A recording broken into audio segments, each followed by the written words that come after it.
पार्थ श्री बृहस्पतिवार व्रत कथा। राधे राधे मित्रों, भारतवर्ष में एक प्रतापी और दानी राजा राज्य करता था।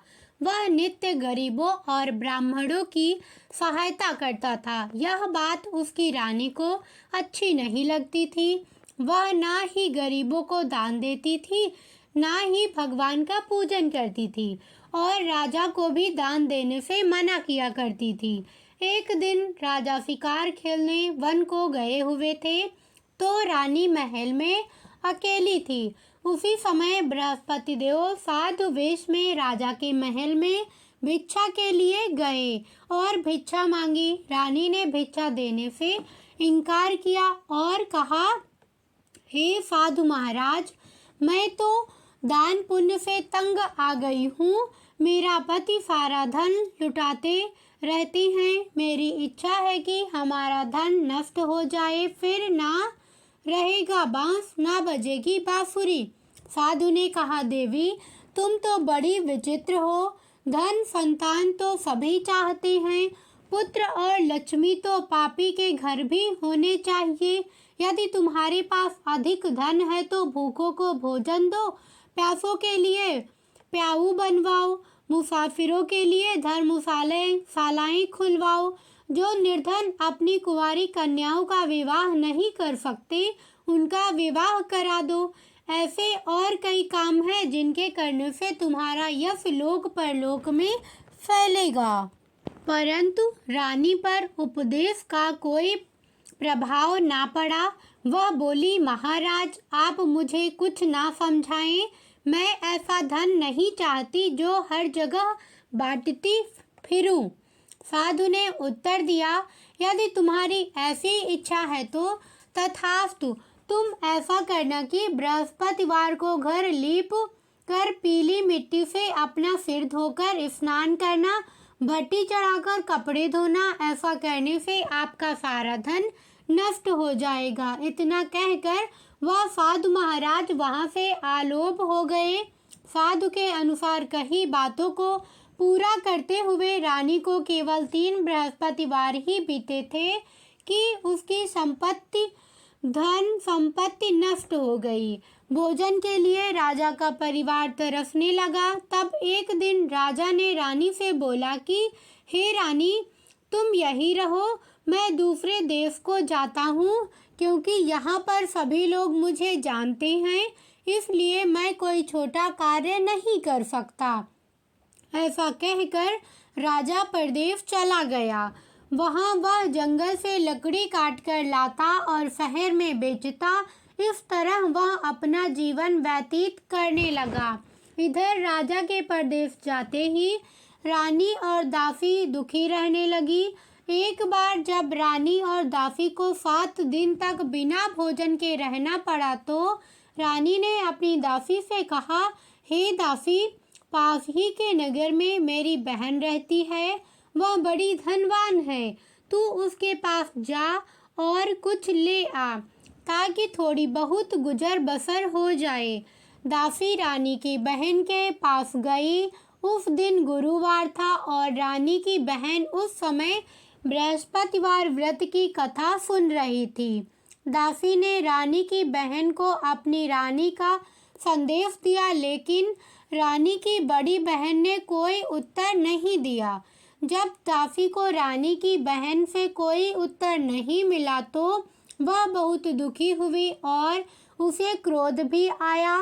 दासी ने वापस आकर रानी को सारी बात बता दी। सुनकर रानी ने अपने भाग्य को कोसा। उधर रानी की बहन ने सोचा कि मेरी बहन की दासी आई थी, परंतु मैं उससे नहीं बोली, इससे वह बहुत दुखी हुई होगी। कथा सुनकर और पूजन समाप्त करके वह अपनी बहन के घर आई और कहने लगी, हे बहन, मैं बृहस्पतिवार का व्रत कर रही थी। तुम्हारी दासी मेरे घर आई थी, परंतु जब तक कथा होती है तब तक ना तो उठते हैं और ना ही बोलते हैं, इसलिए मैं नहीं बोली। कहो दासी, क्यों गई थी?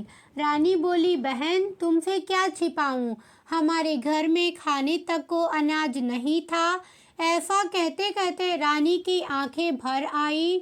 उसने दासी समेत पिछले 7 दिनों से भूखे रहने तक की बात अपनी बहन को विस्तार पूर्वक सुना दी। रानी की बहन बोली, देखो बहन, भगवान बृहस्पति सबकी मनोकामना को पूर्ण करती हैं। देखो, शायद तुम्हारे घर में अनाज रखा हो। पहले तो रानी को विश्वास नहीं हुआ, पर बहन के आग्रह करने पर उसने अपनी दासी को अंदर भेजा तो उसे सचमुच अनाज से भरा एक घड़ा मिल गया। यह देखकर दासी को बड़ी हैरानी हुई। दासी रानी से कहने लगी, हे रानी, जब हमको भोजन नहीं मिलता तो हम व्रत ही तो करते हैं, इसलिए क्यों न इनसे व्रत और कथा की विधि पूछ ली जाए ताकि हम भी व्रत कर सकें। तब रानी ने अपनी बहन से बृहस्पतिवार व्रत के बारे में पूछा। उसकी बहन ने बताया, बृहस्पतिवार के व्रत में चने की दाल और मुनक्का से विष्णु भगवान का केले की जड़ में पूजन करें तथा दीपक जलाएं, व्रत कथा सुने और पीला भोजन ही करें। इससे बृहस्पति देव प्रसन्न होते हैं। व्रत और पूजन विधि बताकर रानी की बहन अपने घर को लौट गई। 7 दिन के बाद जब गुरुवार आया तो रानी और दासी ने व्रत रखा। गुड़ फाल में जाकर चना और गुड़ लेकर आई, फिर उससे केले की जड़ तथा विष्णु भगवान का पूजन किया। अब पीला भोजन कहाँ से आए, इस बात को लेकर दोनों बहुत दुखी थे, क्योंकि उन्होंने व्रत रखा था, इसलिए बृहस्पति देव उनसे प्रसन्न थे। इसलिए वे एक साधारण व्यक्ति का रूप धारण कर 2 थालों में सुंदर पीला भोजन दासी को दे गए। भोजन पाकर दासी प्रसन्न हुई और फिर रानी के साथ मिलकर भोजन ग्रहण किया। उसके बाद वे गुरुवार को व्रत और पूजन करने लगी। बृहस्पति भगवान की कृपा से उनके पास फिर से धन संपत्ति आ गई, परंतु रानी फिर से पहले की तरह आलस्य करने लगी। तब दासी बोली, देखो रानी, तुम पहले भी इस प्रकार आलस्य करती थी। तुम्हें धन रखने में कष्ट होता था, इस कारण सभी धन नष्ट हो गया, और अब जब भगवान बृहस्पति की कृपा से धन मिला है तो तुम्हें फिर से आलस्य होता है। रानी को समझाते हुए दासी कहती है कि बड़ी मुसीबतों के बाद हमने यह धन पाया है, इसलिए हमें दान पुण्य करना चाहिए, भूखे मनुष्यों को भोजन कराना चाहिए और धन को शुभ कार्यों में खर्च करना चाहिए, जिससे तुम्हारे कुल का यश बढ़ेगा, स्वर्ग की प्राप्ति होगी और पितृ प्रसन्न होंगे। दासी की बात मानकर रानी अपना धन शुभ कार्यों में खर्च करने लगी, जिससे पूरे नगर में उसका यश फैलने लगा। बृहस्पतिवार व्रत कथा के बाद श्रद्धा के साथ आरती की जानी चाहिए। इसके बाद प्रसाद बांटकर उसे ग्रहण करना चाहिए। एक दिन राजा दुखी होकर जंगल में एक पेड़ के नीचे आसन जमाकर बैठ गया। वह अपनी दशा को याद करके व्याकुल होने लगा। बृहस्पतिवार का दिन था। एकाएक उसने देखा कि निर्जन वन में एक साधु प्रकट हुए। वह साधु वेश में स्वयं बृहस्पति देवता थे। लकड़हारे के सामने आकर बोले, हे लकड़हारे, इस सुनसान जंगल में तू चिंतामग्न क्यों बैठा है? लकड़हारे ने दोनों हाथ जोड़कर प्रणाम किया और उत्तर दिया, महात्मा जी, आप सब कुछ जानते हैं, मैं क्या कहूँ?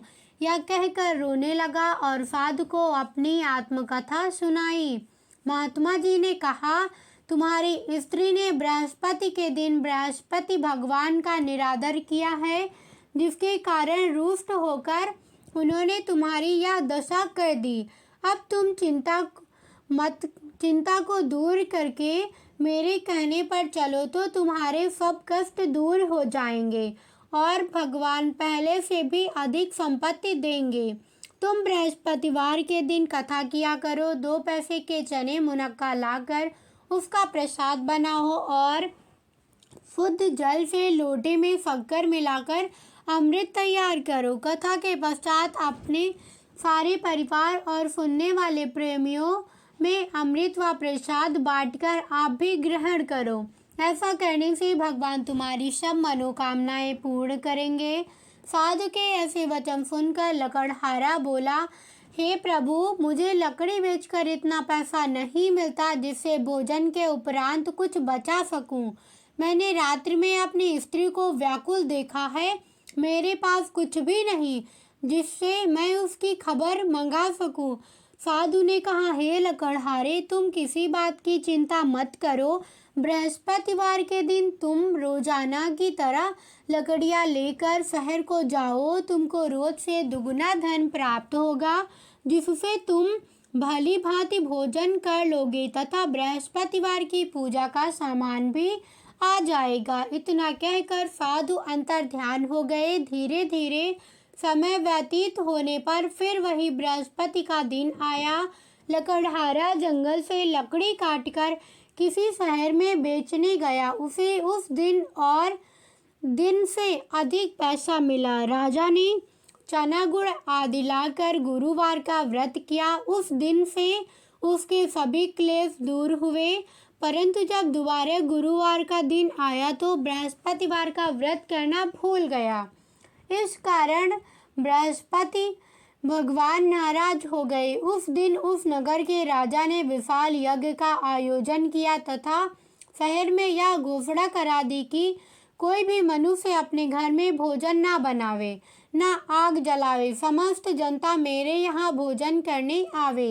इस आज्ञा को जो ना मानेगा उसे फांसी की सजा दी जाएगी। इस तरह की घोषणा संपूर्ण नगर में करवा दी गई। राजा की आज्ञानुसार शहर के सभी लोग भोजन करने गए, लेकिन लकड़हारा कुछ देर से पहुंचा, इसलिए राजा को उसको अपने साथ घर लिवा ले गए और ले जाकर भोजन करा रहे थे तो रानी की दृष्टि उस खूंटी पर पड़ी जिस पर उसका हार लटका हुआ था। वह वहां पर दिखाई नहीं दिया। रानी ने निश्चय किया कि मेरा हार इस मनुष्य ने चुरा लिया है। उसी समय सिपाहियों को बुलाकर उसने उसको कारागार में डलवा दिया। जब लकड़हारा कारावास में पड़ गया और बहुत दुखी होकर विचार करने लगा कि ना जाने कौन से पूर्व जन्म के कर्म से मुझे यह दुख प्राप्त हुआ है, और उसी साधु को याद करने लगा जो कि जंगल में मिला था। उसी समय तत्काल बृहस्पति देव साधु के रूप में प्रकट हुए और उसकी दशा को देखकर कहने लगे, अरे मूर्ख, तूने बृहस्पति देव की कथा नहीं करी, इस कारण तुझे दुख प्राप्त हुआ है।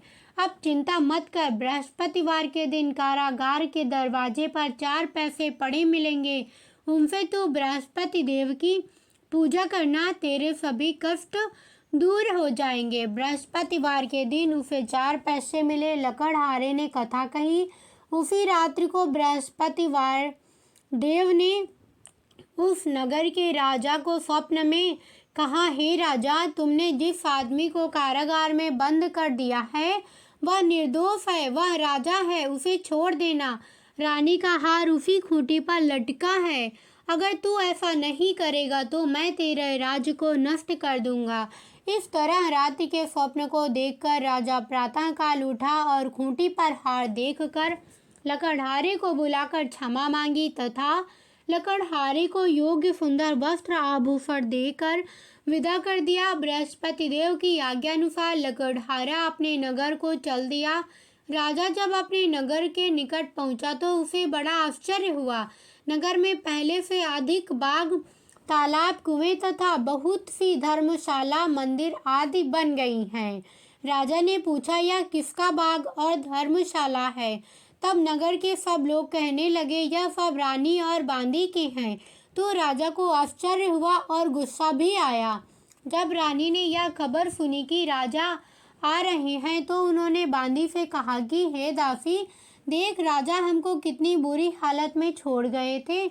हमारी ऐसी हालत देखकर वह लौट ना जाए, इसलिए तू दरवाजे पर खड़ी हो जा। आज्ञानुसार दासी दरवाजे पर खड़ी हो गई। राजा आए तो उन्हें अपने साथ लिवा लाई। तब राजा ने क्रोध करके अपनी रानी से पूछा कि यह धन तुम्हें कैसे प्राप्त हुआ है? तब उन्होंने कहा, हमें यह सब धन बृहस्पति देव के इस व्रत के प्रभाव से प्राप्त हुआ है। राजा ने निश्चय किया कि 7 रोज बाद तो सभी बृहस्पति देव का पूजन करते हैं, परंतु मैं प्रतिदिन में 3 बार कहानी तथा रोज व्रत किया करूँगा। अब हर समय राजा के दुपट्टे में चने की दाल बंधी रहती तथा दिन में 3 बार कहानी कहता। एक बार रोज राजा ने विचार किया कि चलो अपनी बहन के यहाँ हो आवे। इस तरह निश्चय कर राजा घोड़े पर सवार हो अपनी बहन के यहाँ को चलने लगा। मार्ग में उसने देखा कि कुछ आदमी एक मुर्दे को लिए जा रहे हैं। उन्हें रोककर राजा कहने लगा, अरे भाइयों, मेरी बृहस्पति देव की कथा सुन लो। वे बोले, लो, हमारा तो आदमी मर गया है, इसको अपनी कथा की पड़ी है। परंतु कुछ आदमी बोले, अच्छा कहो, हम तुम्हारी कथा भी सुनेंगे। राजा ने दाल निकाली और जब कथा आधी हुई थी कि मुर्दा हिलने लग गया और जब कथा समाप्त हो गई तो राम राम करके मनुष्य उठकर खड़ा हो गया। आगे मार्ग में उसे एक किसान खेत में हल चलाता मिला। राजा ने उसे देख और उसे बोला, अरे भैया, तुम मेरी बृहस्पति की कथा सुन लो। किसान बोला, जब तक मैं तेरी कथा सुनूंगा तब तक 4 हरैया जोत लूँगा। जा अपनी कथा किसी और को सुनाना। इस तरह राजा आगे चलने लगा कि राजा के हटते ही बैल पछाड़ खाकर गिर गया तथा किसान के पेट में बड़ी जोर का दर्द होने लगा। उस समय उसकी माँ रोटी लेकर आई। उसने जब यह देखा तो अपने पुत्र से सब हाल पूछा और बेटे ने सभी हाल कह दिया। तो बुढ़िया दौड़ी दौड़ी उस घुड़सवार के पास गई और उसे बोली कि मैं तेरी कथा सुनूंगी, तू अपनी कथा मेरे खेत पर चलकर ही कहना। राजा ने बुढ़िया के खेत पर जाकर कथा कही, जिसके सुनते ही वह बैल उठ खड़ा हुआ तथा किसान के पेट का दर्द भी बंद हो गया। राजा अपनी बहन के घर पहुंचा। बहन ने भाई की खूब मेहमानी की। दूसरे रोज प्रातःकाल राजा जगा तो वह देखने लगा कि सब लोग भोजन कर रहे हैं। राजा ने अपनी बहन से कहा, ऐसा कोई मनुष्य है जिसने भोजन नहीं किया हो? मेरी बृहस्पतिवार की कथा सुन ले। बहन बोली, भैया, यह देश ऐसा ही है कि पहले यहाँ लोग भोजन करते हैं, बाद में अन्य काम करते हैं। अगर कोई पड़ोस में हो तो देख आऊं। वह ऐसा कहकर देखने चली गई, परंतु उसे कोई ऐसा व्यक्ति नहीं मिला जिसने भोजन न किया हो। अतः वह एक कुम्हार के घर गई जिसका लड़का बीमार था। उसे मालूम हुआ कि उनके यहाँ 3 रोज से किसी ने भोजन नहीं किया है। रानी ने अपने भाई की कथा सुनने के लिए कुम्हार से कहा। वह तैयार हो गया। राजा ने जाकर बृहस्पतिवार की कथा कही, जिसको सुनकर उसका लड़का ठीक हो गया। अब तो राजा की प्रशंसा होने लगी। एक रोज राजा ने अपनी बहन से कहा कि हे बहन, हम अपने घर को जाएंगे, तुम भी तैयार हो जाओ। राजा की बहन ने अपनी सास से कहा। सास ने कहा, चली जा, परंतु अपने लड़कों को मत ले जाना, क्योंकि तेरे भाई के कोई औलाद नहीं है। बहन ने अपने भैया से कहा, हे भैया, मैं तो चलूंगी पर कोई बालक नहीं जाएगा। राजा बोला, जब कोई बालक नहीं चलेगा तब तुम ही क्या करोगी? बड़े दुखी मन से राजा अपने नगर को लौट आया। राजा ने अपनी रानी से कहा, हम निर्वंशी हैं, हमारा मुंह देखने का धर्म नहीं है और कुछ भोजन आदि नहीं किया। रानी बोली, हे प्रभु, बृहस्पति देव ने हमें सब कुछ दिया है, वह हमें औलाद अवश्य देंगे। उसी रात बृहस्पति देव ने राजा से स्वप्न में कहा, हे राजा, उठ, सभी सोच त्याग दे, तेरी रानी गर्भ से है। राजा की यह बात सुनकर बड़ी खुशी हुई। बृहस्पति देव की यह बात सुनकर राजा को बड़ी खुशी हुई। 9वें महीने में उसके गर्भ से एक सुंदर पुत्र पैदा हुआ। तब राजा बोला, हे रानी, स्त्री बिना भोजन के रह सकती है, परंतु बिना कहे नहीं रह सकती। जब मेरी बहन आवे तुम उसे कुछ कहना मत। रानी ने सुनकर हाँ कर दिया। जब राजा की बहन ने यह शुभ समाचार सुना तो वह बहुत खुश हुई तथा बधाई लेकर अपने भाई के यहाँ आई। तभी रानी ने कहा, घोड़ा चढ़कर तो नहीं आई, गधा चढ़ी आई। राजा की बहन बोली, भाभी मैं इस प्रकार न कहती तो तुम्हें औलाद कैसे मिलती। बृहस्पति देव ऐसे ही हैं, जैसी जिसके मन में कामनाएं हैं सभी को पूर्ण करते हैं। जो सद्भावना पूर्वक बृहस्पतिवार का व्रत करता है एवं कथा पढ़ता है अथवा सुनता है, दूसरों को सुनाता है, बृहस्पति देव उसकी सभी मनोकामना पूर्ण करते हैं। भगवान बृहस्पति देव उसकी सदैव रक्षा करते हैं। संसार में जो मनुष्य सद्भावना से भगवान जी का पूजन व्रत सच्चे हृदय से करती हैं तो उनकी सभी मनोकामनाएं पूर्ण करती है। जैसी सच्ची भावना से रानी और राजा ने उसकी कथा का गुणगान किया तो उनकी सभी इच्छाएं बृहस्पति देव जी ने पूर्ण की थी। इसलिए पूर्ण कथा सुनने के बाद प्रसाद लेकर जाना चाहिए। हृदय से उसका मनन करते हुए जयकारा बोलना चाहिए। बोलो बृहस्पति देव की जय, भगवान विष्णु की जय। कैसी लगी वीडियो कमेंट करके बताना। साथ ही वीडियो को लाइक, चैनल को सब्सक्राइब करके कमेंट में विष्णु भगवान की जय जरूर लिखना और अपने मित्रों संबंधियों के साथ शेयर करना। धन्यवाद।